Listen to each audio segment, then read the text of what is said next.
السلام عليكم سو dhawaada saaxiibayaal waxaan filayaa muuqaalkan inuu yahay muuqaalkii ugu faa'iidada badnaa ee aan soo dhigno kanaalkan maanta waxa ku haya barnaamij markasto aad telefoonkaaga wax ka aqrinaysid ku caawin doona barnaamijkan wuxuu ku caawin doonaa markasto aad telefoonkaaga wax ka aqrinaysid sida heesaha gabayada xigmadaha iyo wararka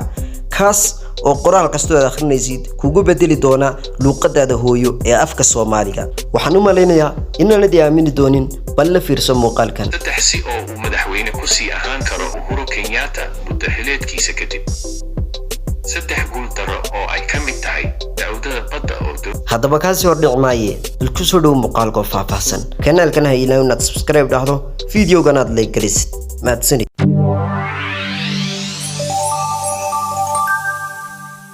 haddaba marka hore ku soo shubo telefoonkaaga application ka shaashada inoo yaal oo magaciisa la dhaho Edge application waxaad si toos ah ugu soo dhigi kartaa Google Play Store sidoo kale waxa ku soo dhigi doona qaybta hoose description-ka halkaas ayaad si toos ah ugu dhigi kartaa halka waxaad ku qori doontaa Edge ayaad ku qori doontaa kadibna search aad oran doontaa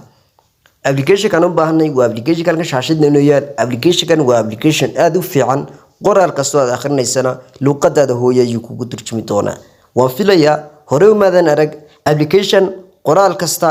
cod ahaan kugu turjumi doona waliba luqadaada hooyo haddaba application maanta wuxuu noqon doonaa application-kii ugu faa'iido badnaa ee aan abid aragno application waxa digsadeen ka badan 10 milyan oo qof application luqad walba uu kugu turjumaya haddaba application waad ku soo shuban doontaa telefoonka open aad soo oran doontaa application-ka markaad ku soo shubato telefoonka aad soo furto waad soo sign up garin doontaa oo Gmail-kaaga soo gali doontaa hadii kalena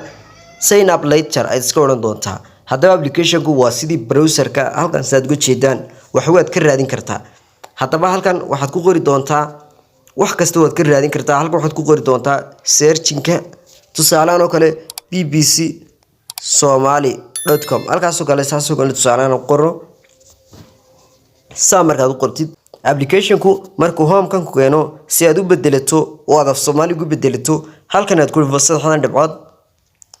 dhibcood marka ku dhufatid dan waxaad ka sii dooran halkii ku qoran tahay read aloud bal la fiir waxa dhaca toos darbaaxo ku dhacday William Ruto xilli la isu diyaarinayo dacwad ka dhan ah guushiisa wararka degdega saddex si oo uu madaxweyne ku sii ahaan karo Uhuru Kenyatta muddaxileedkiisa kadib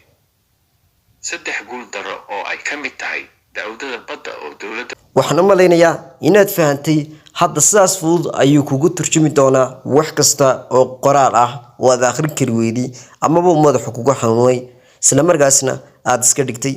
maanta kadib waxaad isticmaali doontaa farsamadan aadka u fiican application-kana run ahaantii aad ayuu ku saacidi doonaa muuqaalkan waxaan u maleynayaa inuu yahay muuqaalkii ugu faa'iidada badnaa ee aan soo gelino kanaalkan haddaba waxaad samayn doontaa wadadii aan hadda soo marnay ayaad soo mari doontaa wax kastana